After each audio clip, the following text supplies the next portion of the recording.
our opinion, that's just the reality of how many fans there are for SKT. They win today, they go into playoffs, even if it's temporarily. That'll mean a lot for the SKT fans. Yeah, and they're going to do the very best they can. Into Champion Select now is Sion, once again going to be banned away. Interesting that it is going to be on the blue side, but I think making sure that Faker isn't on just a tank or something like that is a good idea, so not wanting to flex it so much with Ryze being taken away from the man I just mentioned. Flex pick doesn't hold as much value for SKT because, like you mentioned, there's been a couple of good Galio games, but tank mid laners is the sort of thing that have been ironically jeered by SKT fans in the past. Even the Galio has been criticized, but they've been looking good with Blossom on these first pick Galio blue side comps, and they will actually draw a Galio ban from BBQ. No Birdio available to have their own skin on the Rift. Yeah, they're going to ban it until that one's available, and they're never going to ban it ever again. Nope. And just get really upset when, you know, if Faker's going to play, they ain't using the skin anyway, so it would be very disappointing. Olaf going to be banned away. Disappointing and you were talking for me. about this. Yeah, exactly. That Blank has done it in the past and hasn't been moving towards it. Yeah, it's a bit strange because Blank, as you say, legacy Olaf player, playing it in solo queue, it's his most played recently. I thought finally we would see Blank bring back a bit of the kind of swagger he had. He was actually the better Lee Sin for the side of SKT last year than Peanut. You know, they found a lot more value from him, and the Olaf ban will draw a Varus ban, given that Olaf is one of the big counter picks into Varus compositionally. That means the junglers are available, and not a lot of teams actually prefer the Skarner over the Sejuani recently. They're going to show Skarner, big pick for Trick in the past, and maybe it's a bit of a mind game by SKT, as they're just going to take Caitlyn and say, look, now your only option is Tristana, which of course is a pretty big losing matchup, or just something different for BBQ. Well, it will be the Tristana Hobbit, at least for the moment. We saw Caitlyn being very, very high priority in the first series, and Trick is going to take away the Sejuani. And I like it. You don't need to grab a jungler just yet. There are so many on the board, and Blank can just go to the Skarner if he wants it now. I think Skarner was a mind game by SKT just because Sejuani does really well on the Skarner matchup. So while Skarner coming in is still going to be a power pick for SKT, I think BBQ chose the right side of the coin, taking the earlier Sejuani priority, and Faker's going to jump on Azir. No big surprises there. Yeah, massive damage potential and playmaking potential out of Faker is going to make everyone grin at home. BBQ do have a lot of tools available to themselves, as this would be pretty obvious Camille top, unless Ignar's going to do anything fancy with Camille on the bottom side, but I highly doubt it. It's been a while since we saw that Camille support. Blank's first game on the Skarner for 2018, and for some fans, I'm sure that provides quite a bit of unrest because they remember his Camille game, his Jax game, his struggles on some of the new meta picks. So trying to make something happen on the Skarner this time around. Blossom has given it a try, but he's only one out of 3 as far as victories on the Skarner. So Blank, see whether he finds a little bit more luck. Tempts Corki, going to be taken away, of course, mostly for that being a comfort pick for him. Probably going to be a lot of mid lane focus with bans here for SKT. We'll see where Tempt wants to go. The Azir himself hasn't worked. 0-7 on the season. Not necessarily been a failure of his mechanics, but the champion hasn't really gelled with the team. Malzahar still his most played. We're waiting for our first Malzahar. Patch 8.4, some good item choices there, but toned down multiple patches in a row, making the pros feel weird about his balance levels. Wait to see what the second ban is. I know if this was Faker against the Azir, you'd be considering a Kassadin ban, because he loves the Kassadin into matchups like this, but unexpected from BBQ. I think Talia is the most likely choice for them, and will be the second ban for SKT. Yeah, Talia going to be taken away, and if you're going to go down the power level board, would certainly be well and truly up there, even if it is also a good answer to the Azir. How's your Vel'Koz is the question that you ask here, as that, of course, is the Crown counter pick into Azir. As maybe we're getting spicy here. There's no support locked in. This will be very early for a Blitzcrank. I'd love to see it locked in. Yeah, 1 second to go. The Alistar is going to be picked up. And Ignar going to be back on his signature champion. That makes some sense. We did see this out of MVP as well. Bottom lane actually did very well. And didn't lose a turret at 10 minutes that, you know, these Tristana lanes have been doing against the Caitlyn's. Now looking at SKT, looking to round out their draft. Get away with that Syndra. The Swain, though, on patch 8.4, we haven't had one yet. That would be exciting. Showing us lots of new stuff, but so far not locking it in, and now going for ultra domination in the 2v2. Bang and Wolf want to be aggressive. That's cool to see. Now Antara has to try and find some sort of counter pick into the Camille, and does he go back to the Fiora? It's a really big difference from SKT. It's their first Caitlyn game of 2018. Remember, they've looked over Caitlyn in multiple series recently. Not being a fan of it, as Antara's gonna... doing it. He's going for the skill matchup. That's fun to see. He's kind of been up and down on those recently. Wasn't able to make the Jax work against Kingzone. I want to talk about specifically the Jax work against KT, I should say. I want to talk about the Caitlyn because it's the first time SKT have actually run it. And first picking it shows a different take on the meta. With the Caitlyn, final pick's going to be mid lane. Would they go into a skill matchup? Ari's been around the meta but not locked in. And it's going to be the Ziggs. Oh, wow. All right. Debuted by Ian, of course, for MVP, and the Ziggs straight up didn't work. Tempt, a different beast altogether. We'll see whether the long-range harass and wave clear is going to work against Faker. We got zones as well. The minefield, the ultimatum, a lot of zone control by the side of BBQ. You do worry, though, because even though there's going to be a lot of damage to traverse, you go for an all-in on Faker, you hit the ultimate, and the Emperor's Divide into your side, and very hard for the Ziggs to fully disengage. So Tempt is pinched and goes to the way of the Ziggs. A fun one to see, but a risky one to be true. Yeah, very risky. Syndra was hovered, we saw that. He's a 66% win rate on it. Tempt decided not to go that way, and he's going to be playing the Ziggs instead. Still, I actually find Ziggs extremely entertaining. We'll be able to help with that side lane control as well, utilizing the Mega Inferno Bomb, just chucking it around. And a fun side lane to be true. Antara continues to be aggressive in his choices, even if he's been up and down on the skill matchups. Sejuani, a nice takeaway for Trick, but the Ziggs versus Azir. It's going to be a fun one to track. SKT, who have gone scaling in the bot lane, we'll talk about it more in the match, finally go to the Caitlyn Thresh. I'm excited to see SKT mess up BBQ through bot lane. Yeah, we'll see whether they can actually do it. Lane priority everywhere for SKT as well. They should be able to get blank around the map. So many things to talk about, so many things to look for in this, the first match. So let's get into it. Let's get into game one.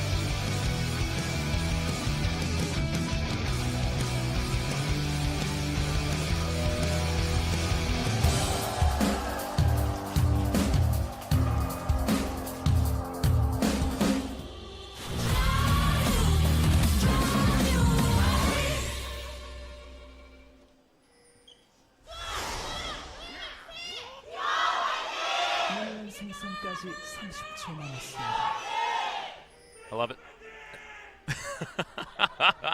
All right, so a little bit delayed there with the BBQ yells, but making up for the fact that there just aren't as many of them in the crowd today.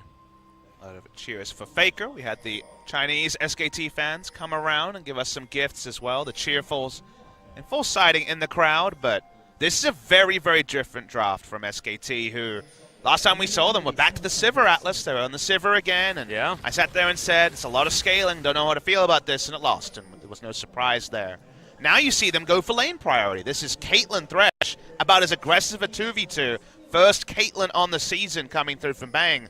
Fiora has the skill matchup advantage over Camille. It's probably a 60-40. And even Azir is going to have decent lane control against a Ziggs. There's a lot of space for Blank to find aggressive moves on the Skarner or power farm and good lanes to gank at level 6. There's a lot of good news stories for SKT, and it really is a night and day identity difference to what we've seen from SKT in recent months. Yeah, and the starts are going to be different as well. And Tara actually already up towards the top side of the map, meaning that Blank is going to be starting off his blue buff on his own. Not too worried about too many early action, but just getting lane priority everywhere they can. This high-speed play in the early game from SKT is a welcome change. This high-speed play and letting Yaskana deal with the blue buff himself and rushing to lane with double ranged. It's the horror laning phase for Alistair, who will be denied level 2 as long as possible. Only all-in options then to be talked about. Yep. See when the vision starts to come around the Gromp, because that's the vision you want, to be able to spot any potential ganks on the Sejuani. And Tara, we were talking about lane priority. This is a lot of lane priority. And this is a matchup that has gone the way of Camille again and again. We always talk about skill matchups. Again, this was one that was actually very Fiora favored in the past, and I would argue Camille's getting stronger in the matchup because she has the ability to take Comet and take better trades. Does have Comma here. It's Klepto from Untara, which is pretty standard. Yeah, Wolf actually going to be able to offer a lot of damage with the help of Bang after landing a hook. And teams using Fiora has also been a problem, Atlas, because even when we've seen Fioras go even or slightly better than even, actually winning with split push in a meta where you run at Baron, you put down some Baron minions, and you just win in one lane rather than playing hard macro, doesn't favor Fiora either. So we'll wait and see whether we can be convinced by Untara on the Fiora. See how much control SKT are going to have as well, because if they can isolate that lane for as long as possible, it certainly is an opportunity for them to get some work done. As Blank very early on this Ocean Drake. He's definitely going to need help. You cannot solo that down as they get the information that Bang and Wolf are onto it. Yeah, well, Blank will need some help as the smite is utilized. Wolf, if you could just tank that one for him, buddy, that'd be real nice, because it's very close to just killing him. And in the end, I mean, it wasn't exactly pretty, but they're able to lock it down. He doesn't really want to take that Lantern. Wards onto the Lantern as well to stop it being taken. They're looking for a kill here. Yeah, Wolf, he's just going to get stunned up. They'll grab first blood and they'll trade it for the Dragon. A little bit of a disaster. I mean, that's what happens when you try to solo down Ocean, which has a lot of value at 4 minutes. They do pick it up, but you cannot solo it as a Skarner, or really any champion. Maybe an Olaf can solo it down, but that means they have to give up a lot of their lead in the duo lane. They don't use any summoners. They can return and just start wave clearing and playing the same playstyle. But there should be no advantages, nothing on the side of BBQ when it's double range Caitlyn Thresh. But they err away from the 2v2 and get justly punished by BBQ. Yeah, and the advantage that you're going to get on the bottom side of the map needs to be pressured the entire time from SKT. They really did give Ghost a little bit of a way back in. He gets himself a decent back as well. There's another wave he's going to shove forward. Ninja Tabi is going to be the first option here for Ghost, who's feeling the pressure. Good trades from Crazy, actually, is Untara. He could be in trouble. Or hangs onto the wall just to... Smeb style. Yeah, just baiting. It's going to give Untara flashbacks, that one. Kind of reminds me of a koala. A drop bear? Yeah, drop bear. Well, Blank's not going to deal with that Ocean Drake anymore. And there is going to be an Infernal very early in the game, around 10 minutes. See if the return is onto that. Had a lot of Infernal Drakes so far today. We've got a forever laning phase for Untara, if we can get away with it. Double Dorans and also the gold generation from the Ancient Coin. Yep, like the Soldier build. Good fun. Should be able to keep him there for as long as possible, though. See whether the Klepto trades are going to keep paying off. It's 2 is the rush coming through from Faker. Obviously, you would normally see a Stinger as a first item, but Uts2 to sidestep the Bouncing Bomb and also have the movement speed to look for that catch with the Emperor's Divide at level 6. Yep, and if you can do that, you can work very, very well with Blank and the Impale at the same time. You can really maneuver someone a long way. Ziggs doesn't have a lot of options as Wolf isn't going to find the hook, but gets a decent play. That's nicely played by BBQ. Yeah, headbutted back and takes a lot of damage from the turret. Heal comes down from Bang, who was looking for that one onto Ghost, but won't be able to get that crit. They disengage the trade, but it's a pretty good one from BBQ, all things considered. Bang stays full health. You cannot fully engage onto the Thresh, otherwise eventually Caitlyn will be able to answer the trade. Ninja Tabi from Ghost. It's a horror lane, let's be real. It's a really bad lane to deal with. But Blank's actually looking for, at minimum, the zone here. Yep, Predator does come down, but doesn't find the Fracture. This is all just denying creeps from Ghost. Cannon will actually be gained, so not too much missed out on by BBQ. It's going to get bigger and bigger if they continue to jungle around it. So I like where Blank is on the map. That's what you want to be doing. Playing around where you're strongest, which is the bot lane. Also timing it for when Untara was sitting underneath his turret as well. You couldn't be sort of taken advantage of on the top side with that, and Trick is completely discovered. That is Grom. Level 6 not found for both these junglers. They desperately don't want to smite it. We do see the smite because it gives Trick level 6. Yeah. With the Glacial Prison there now, no Impale available. He does need to be careful. It was luckily he had a second charge of smite available, so the much shorter cooldown allows him to get level 6 and back away. Oh, Crazy. Knows that the Riposte is on cooldown and gets a really nice trade with the hook shot. His skill matchups for Untara. Hopefully he can turn it around, but the early laning phase has been pretty rough, and it's also a huge power buy in the Tiamat first for Camille.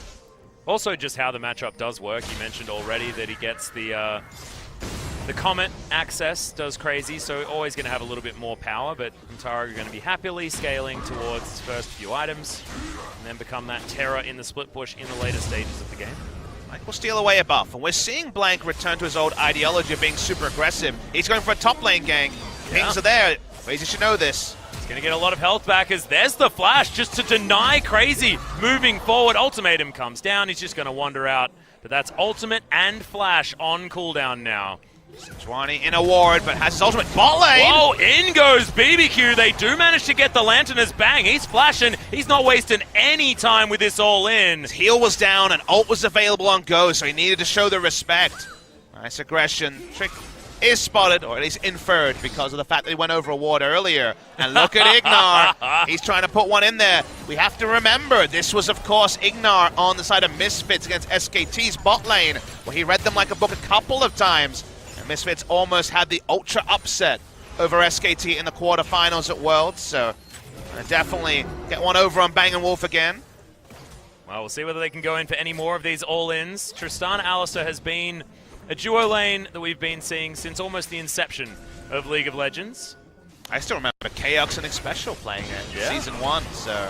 And that level 3 all-in, man, that was always the thing. I mean, this one's a different one because this is at level 6. Buster Shot was available there, but Ignar, he was only level 5. They still didn't have Unbreakable Will, and they were going in super hard. BF Sword now done for Ghost, so it only gets more difficult if they decide to go for that. And bang with the inopportune buy, actually grabbing the pickaxe instead of the BF Sword. Kind of surreal that we have a, well, it's quarters rematch when it comes to Ignar versus SKT, but also Trick faced SKT in the MSI final. Yeah, true. As well. Now in very different scenarios, and BBQ right down the bottom, but that's the thing about facing SKT is, you know, we do have teams that, you know, rob from the rich, they beat the best teams, then lose to the worst teams. BBQ did beat Kingzone the first round robin, and when you're facing Faker, whether it's a solo queue game, if you're a high-rated player, or in professional play, you get that little buff because you just want to upset the best, and that's what Faker represents. So teams do generally play better against SKT. SKT fans don't want to hear that, though. They want SKT to pick up the victory here and keep up the pressure for players. Yeah, now this is one of those stories where a lot of the time in SKT games you're used to saying, well, SKT, they have the scaling advantage, blah, blah, blah, blah, blah. Yes, they do have a lot of scaling power, but bottom side of the map, this is where Bang & Wolf really should be shining around this couple of item mark. BBQ have been doing well. Looking for another dragon, our SKT, and they should get it. They go into the Infernal, they have the positioning early. Faker can leave lane. Looking to trade it, though, so we'll find something. That's a top side looking for this Rift Herald. Should be able to pick it up pretty easily. Infernal going the way of the enemy team is a happy thing for the side of SKT. Continue to play around bot side. Credit to Ghost for being able to recover a lot of the CS lead in a very difficult laning phase with Blank in his pocket the entire time. Well, in goes the Predator. Mega Inferno Bomb does come down, but it's not going to be able to save the turret. Not even that minion that did survive, so it's going to be first turret blood 11 minutes into the game, and it's the danger of picking Tristana into Caitlyn. That's why we see Thresh so much recently, is that with the game going more and more mid-game focused, you combine Thresh with a strong laner, get out of lane, and then be able to look for the catch with the Thresh is a really big threat. The ultra late game where Thresh falls off never comes if you can just always rotate around the map. So first turret blood, nice extra injection of gold, and it's going to be all about turret slaying for SKT as Caitlyn's going top. Yeah, and I like it that the Thresh then transitions into having great synergy with the Skarner as well after that. So getting the Impale to work out quite well with the use of any sort of death sentence landing. You just offer a Lantern, and then you've got someone for free. It's Bang already up here towards the top side of the map to continue, like exactly what you were saying. Destroying turrets over and over again. First rotation is going to be there for SKT. Tristana wasn't banking on this early rotation. Now the Rift Herald will be used bot lane, but I can't imagine it's going to find too much value given that turret's very healthy. Stick around though. This is one way to answer, because usually they'd be heavily out-rotated by being second to the lane. Why not just try and crash a turret with the Rift Herald? So BBQ doesn't actually lose out massive tempo from this, except for the fact that Camille ends up getting the shortest end of the stick as she's zoned away from top lane turret. And the problem is, this is a pickaxe Caitlyn. Not a lot of damage per auto attack on these turrets. So not going to be doing much meaningful damage. And Shelly's going to get another go at another turret. Half health will be the inner turret after this push. Actually more than that. They've turned it around, made it more valuable down here because Faker even had to roam. Yes and no. Taking Faker's time, I think, is more relevant than the chunk into the inner turret, because getting back to the inner turret is a very multi-step process. You kind of need mid lane outer turret down and vision control in the enemy red buff to be able to get all the way back to the chunked out turret. So it's often very difficult for teams. I mean, we had famous metas a few years ago where it would be all about creating a long lane for the top laner to deny. Think of Flame in the old days. So actually getting to profit off inner turret damage or an inner turret chunk is difficult. Whereas SKT want to keep playing where they're strong. That's basically wherever the Caitlyn goes. And she may not have the teamfight damage, as you point out. She does have the pushing advantage in every scenario. Yeah. Did, I guess, deny a freeze as well over from Antara, so I just thought it was good capitalization.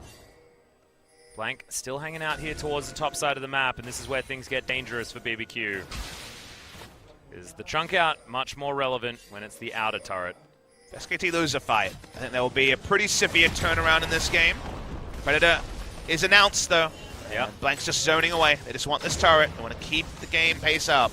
Consider that if BBQ can actually get control of the map, which right now seems impossible, Blank just walks up, tank up the last shot if he needs to. They do have deletion damage from the Ziggs onto turrets and structure damage with the satchel charge. So they have big damage to structures. It's just right now, with the map working against BBQ, with map control, and with Skarner jungling around the Caitlyn, those sort of things are theoretical because they don't have access to turrets. Yeah, and that's assuming we're going to get to a point where things are going to stabilize for BBQ. SKT certainly have been known to be able to take control of games and never relinquish that.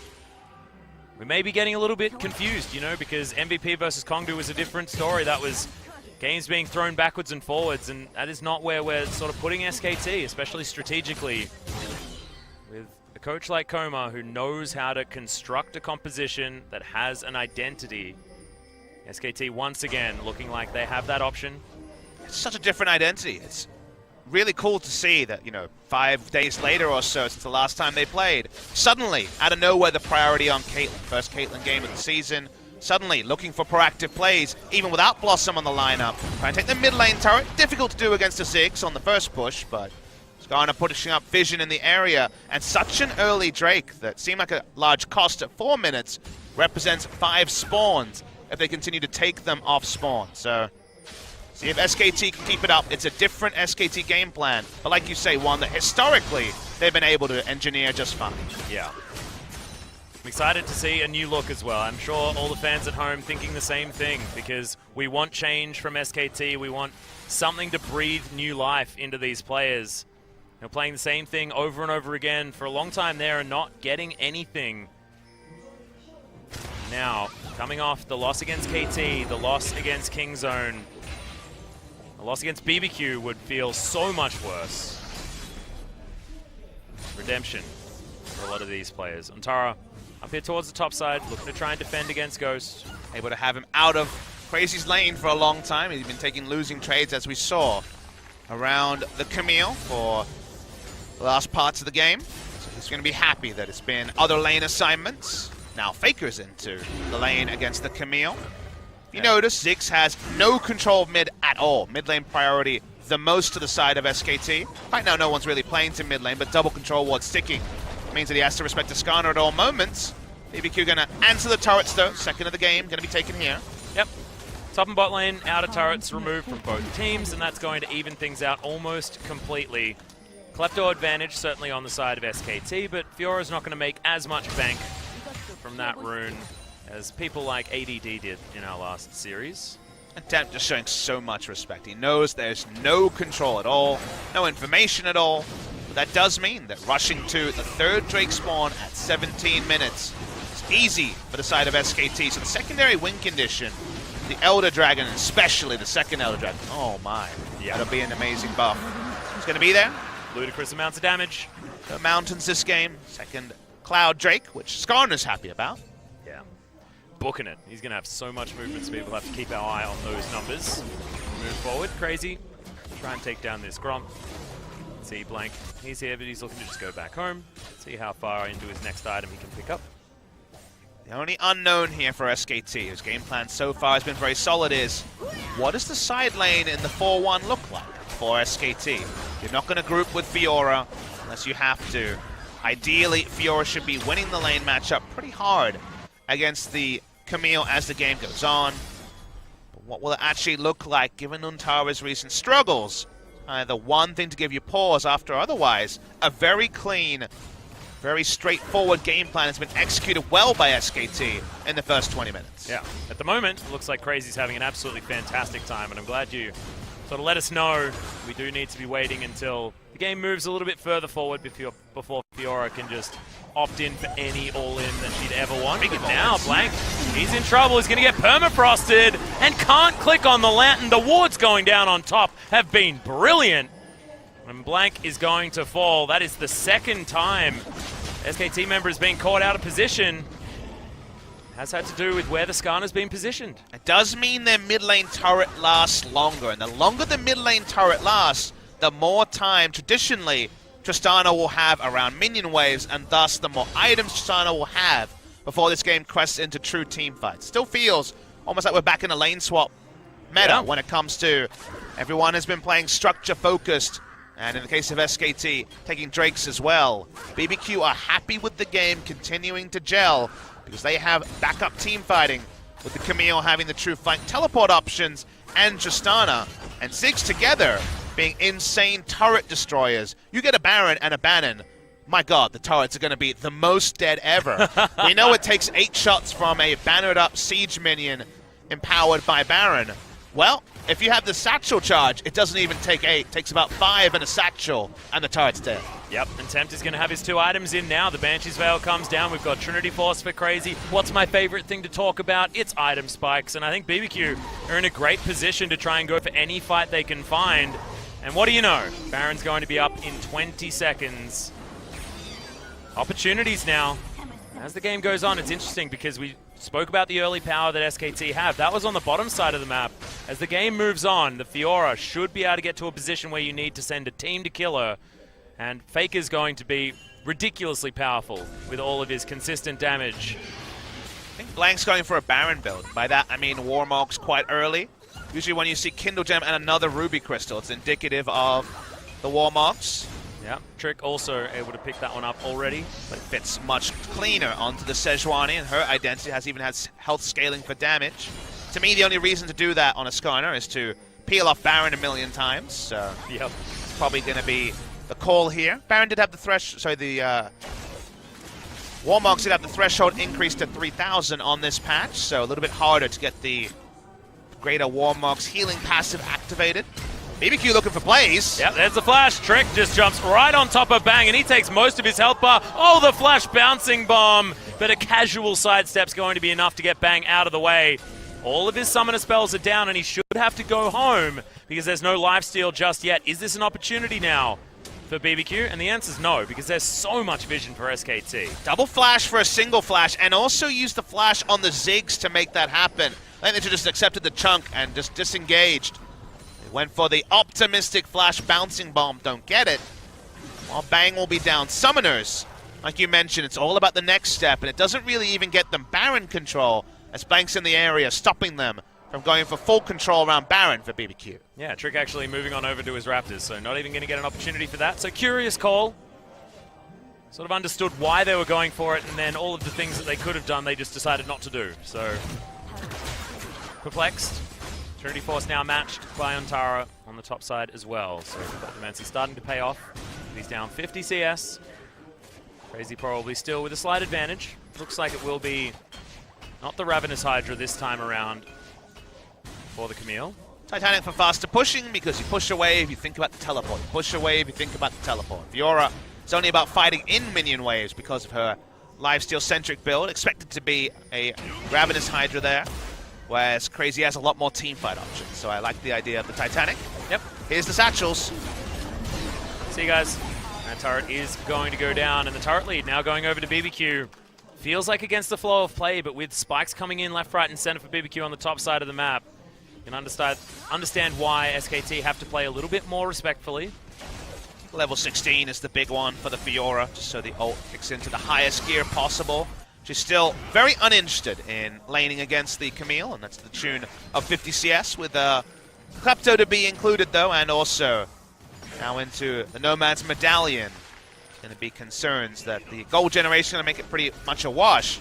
Every time SKT gets Baron pick control, you wonder, starting to see for once an aggressive trade from Montara. Yep. Crazy not too worried about just dominating the Fiora in the lane. SKT setting themselves up for a potential Baron. Sand Soldiers hanging out in a bit of a conga line, but they are going to be abandoned. And Fake are going to pick up the mini wave on the top side of the map. No sneaky little Barons, even though the vision very, very much in control by SKT. Very tense game. This game one certainly hasn't been the rollover that maybe SKT was looking for. BBQ continue to fight back. The Ziggs has been smartly played, even if it's given no actual map control in its own lane. It's been able to repel pressure. And it's not a trivial thing that the mid lane turret has never gone down Atlas, because that was very much the focus coming through by the side of SKT. They definitely started the roll, but could never get the mid lane turret, and that's delayed the game. And Justana does have 2 items. The third one, we know that's the sweet spot for the Trist. Yeah, I absolutely love this as well, because the game has gone exactly where we'd expect it to in all of the lanes possible. Bang has a gigantic lead as far as farm, even though Ghost just managed to get a couple back. And then Crazy able to do the same thing against the largely scaling Fiora as well. You can see that Ziggs has been what's impressed me out of Tempt. He's in touching distance when it comes to farm, and he's just played incredibly far back. He's got himself his Unsealed Spellbook, he's got a Ghost now, he's going to be even safer. And he's found a way to avoid the Skarner without actually going into QSS. Just goes Banshee Veil and plays non-committally, so he's able to just hang back. He's going to go Oblivion Orb into Morellonomicon this game, just to be able to cut down the eventual Fiora healing, if there is to be a true team fight, and also what Caitlyn will be putting out. Fake are going to do the same thing by the looks of things. Oblivion Orb already picked up for him also, so bit of copycat action on the in the middle of the map. It's definitely an item that's picking up as people are cottoning on to the fact that Magic penetration is still good. The magic penetration part is one thing, but the grievous wounds being from full health rather than being below 40% health with the old Morellonomicon is a big buff, because you start a fight with a Sand Soldier auto attack onto 5 members, reducing healing on 5 people instantly. And that's actually a lot of power that's going up in most pros' evaluation. That's a pretty fast Skarner. Yep. Scorpion going to be booking it. They're not going to find anything. It's just Predator invested as Crazy makes his way over the wall. That's a Titanic Hydra for the first push. Knows he now has about 10 seconds before he needs to start looking to match Fiora in the side lane. Yep. Blank actually very far behind as far as items. He's been sitting on the makings of a Warmogs for a long time. Trick, I believe, has a bit in the bank if he decides that he wants to go back home. Crazy takes a bit of a love tap. But no real worries there as Antara moving towards the mid lane. We'll see where he's going to go. Doesn't want to be grouping. Wanting to put pressure onto BBQ. They once again grab the Crystal Spire. And the Rift Scuttler there as well is going to be taken. Flow, this game has been so consistent. SKT control the pit. Ignar puts down 3 control wards. They run out. And he has to go back and get more. That's kind of been the thing, is that all of his gold income has been put into picking up control wards, stop the Baron from being started. The Drake control, which meant so much how early the first few were, has been stalled out, which is another good news story for BBQ. They might actually steal one away against the stacking that SKT had going on. Yep. Yes, their Elder is also going to be a little bit more valuable, but mainly denying SKT from having a 4-Dragon Elder with none more needed to be taken. Inferno will be the final spawn, so that will definitely be contested. 5 Drakes going to be on the map, like you alluded to earlier on, but we did manage to kill them fast enough to be able to grab that. Warmog's finally done here for Blank. This game is really, really tense. The banner value before Baron comes is actually quite low. It's good against the Ziggs if you're trying to pile into mid lane. If you see BBQ out of position, you put down a banner and say, well, Ziggs can't deal with this, let's try and rush it down with autos. Can't use it in the side lane because Camille will answer it very, very easily. Yep, just get destroyed. Ravenous Hydra is done for Antara. Titanic also there for Crazy. So item parity, that it's Kleptomancy. It's on top of Antara, and it's only going to get more and more difficult as those items come down. Steric's Gauge going to be item number 3 for Crazy by the looks. And then you'd imagine something like a Guardian Angel is the item after that. We still haven't seen Hextech Ultimatum and the Mega Inferno Bomb. The obvious synergy there, the AP, not a max AP build by Tempt by any means, but had a lot of different threats to respect. They're turning on to Baron here, BBQ. They feel like they want to draw SKT in. There's no vision from SKT. They don't know about this. Yep, in goes Tempt. He's going to try and keep them out as Blank. The smite is in here. He's going to have to go, but the buster shot is going to secure it for BBQ, and everyone going for the disengage. If they kill Trick, I'm sure BBQ don't even mind about it, because they managed to secure the Baron, and it was beautifully done. Ignar was in a great flanking position this whole time. Didn't teleport there, just positioned himself there. SKT had control of the Baron pit for the last 20 minutes of the game when it was relevant, but nothing happened there. And in a blink of an eye, BBQ make a very smart veteran call. I imagine that one was led by Trick, and now they have Baron, and the Fiora won't be able to enter lane or at least pressure into the Camille like she could before. Well, SKT find themselves a man advantage in the mid lane, so against the flow are able to take down that last remaining outer turret. That had already been taken, of course, by BBQ earlier on. Now they notice that this banded up minion is not one that they're having a great time trying to kill. As there's the flash impale, but Headbutt Pulverize is enough to get Blank out of there. He couldn't take the Lantern, and he's just going to die for the second time this game. They made the same mistake again and again. Again, they try to make the Lantern play, but it's getting warded instantly, and SKT are not able to use the exit. It's an old SKT strategy as Ignar is being turned on to. Yeah, you can understand why, though. He has been dictating the pace of this. There's the Emperor's Divide as Faker gets pulled back in He's again. dead. Ghost just grabs it. I'm not sure what that interaction was. It was no fun for Faker, though, and Untara is going to follow suit. Tempt managing to land the skill shots. Ignar says, guys, I've still got my ultimate. Why weren't we fighting before? But it didn't matter. They had the picks anyway. And remember, this is a relentless push. The satchel charge is wasted. That was bad from the Ziggs, but they're going to continue to walk up. Bang, very nice with the flash. Yep. Sidestepped it as well towards the end, so BBQ unable to quite get the damage here onto this turret, but no banner of command needed, and they do get it in the end. You can see Ignar, he just teleported back. They wanted to make sure that they could continue putting on this pressure this whole time. Tempt, he's got to teleport if he wants one, but his Ghost is still on cooldown. And Ghost has 3 items on the way. So watch the replay of what happens here. Crazy tactical sweeps, get rid of the Banshee Veil. From there, Faker falls low, but the last order follows him over the wall. He dies. This is still messed up by BBQ. They should have been able to take, I would say, the inner turret and a chunk onto the inhibitor turret, but the satchel charge is too early from the Ziggs, so it doesn't get the assassination on the turret. The explosive charge can't be profited on because Ghost has to back away. It's still good for the side of BBQ. They're up 5 kills to 0. Now they're rotating with Baron. No banner of command available, but they are looking very powerful in the siege. Yeah. Needlessly large rod now for Tempt. Rabadon's Death Cap will be coming in as his fourth item. That is a minion wave right there. Hanging Atlas. out. Yeah, that's a big one. All right. The cow becomes the shepherd as Ignar. Can we get our charges clear, Atlas? First the explosive, then the satchel. Wait for it. There it is. We did it. Third time's a charm. Nice work, Tim. Impressive that they didn't need it this whole time. As Bank, right at the end, but not enough. Mega Inferno Bomb coming down at the same time means the slow is enough to make sure Wolf is out of this fight. Tempt wanted to tank that one up, but you can see Ghost, he was happy. All right, with just putting that one down, and looks like this split push still Crazy having a decent time, able to shove minion waves forward and split up SKT. They need to respect the Skarner. They have been able to have the answers to it every single time he's tried to get in there and get an Impale kill. The mind game was there. Hover the Skarner, then take away the Caitlyn at first pick.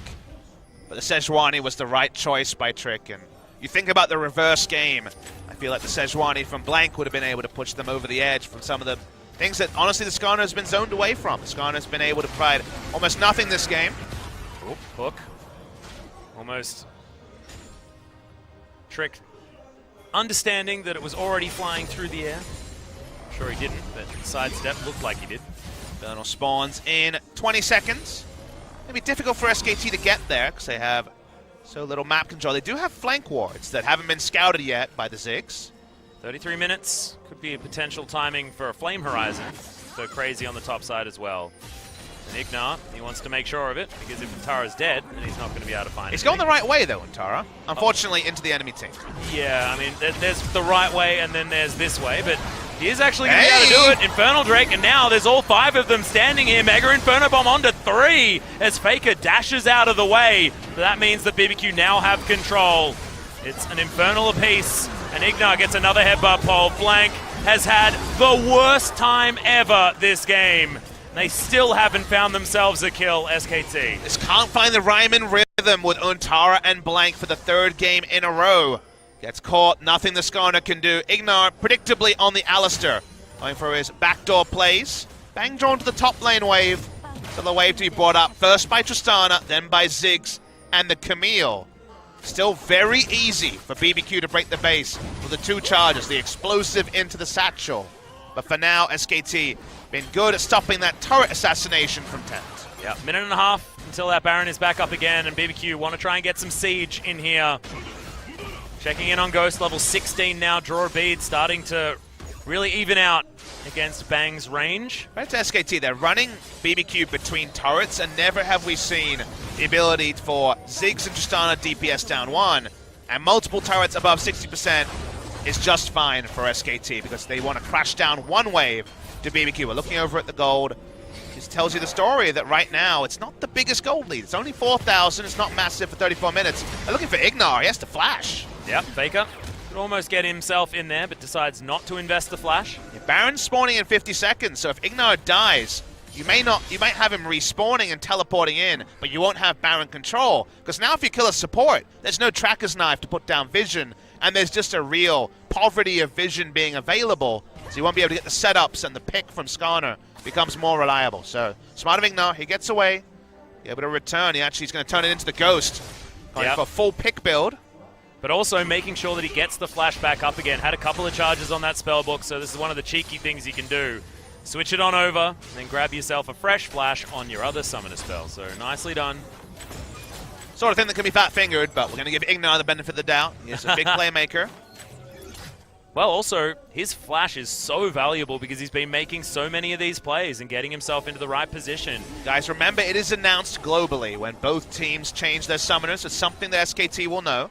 Oh, yes. When you have the 2 charges, you can change your flash from D to F or vice versa. Oh, but then it's on the wrong button, isn't it? Oh, okay. See whether it's worth it here. That's why I said or vice versa, otherwise we get a big argument about which one it is, the lash or the flash. Yeah. I'm just not even going to go into it. I know what the right answer is, and that's all that matters.